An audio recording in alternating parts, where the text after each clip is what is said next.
बिहानीको घाम अनि मेरो दिन सधैँ चाहिँ फ्याक्ट्री जाऊ सामान बनाऊ त्यसपछि डेलिभरीको लागि पठाऊ बहिनीलाई फेरि डेलिभरी गर्न पठाइसकेपछि दिउँसोरीको चर्को घाम र गर्मीले गर्दा बेलुका गएर चिसा हावा खाइदिउँ न त तालको छेउमा बसेर भनेर यसो गरेर तालको छेउमा बसेर भ्यू हेर्दै हावा खाइसकेपछि यसो सेकुवा खान मन लाग्यो। बुक्कर दाईको अनुहार हेरेर ज्याम्म खाने हो भन्ने प्लानमा हेर्दै चाहिँ हाम्रो बुक्कर दाईले बबाल देख्दा है मसालेदार बबाल रहेछ।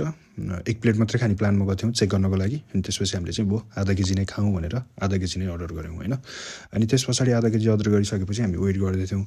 वेट गर्छु आउँदैन। यस्तो वेटर हिँड्ने बेला पनि हामीलाई नै ल्याएको हो कि जस्तो लाग्छ, त्यही पनि आउँदैन होइन। अनि फेरि हेर न त यता हेर भनेर दाइले यसो मेन्यू दियो।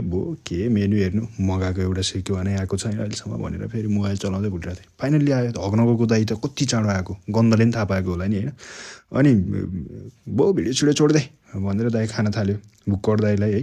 अनि त्यस पछाडि खायौँ, टेस्ट गऱ्यौँ। तर अघि देख्नुभएको थियो नि जुन चाहिँ मसला यति धेरै बबाल देखिएको त्यो अहिले यहाँ खानेमा केही पनि छैन, एकदम प्लेन छ होइन।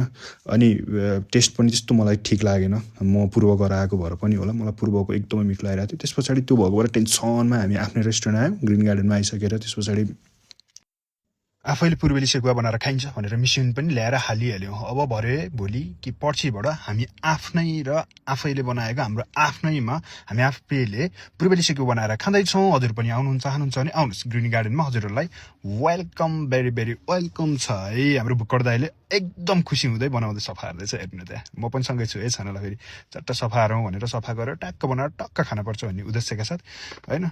4 किलो पोल्दाखेरि 1 किलो मेरो भागमा परोस् भनेर म पनि त्यहाँ सफा हेर्न तन्केको है खास है। तर हाम्रो दाइले पात्दै सफा हेर्दै थियो। किन हो, सेकुवा बढी भएछ है हाम्रो दाइलाई।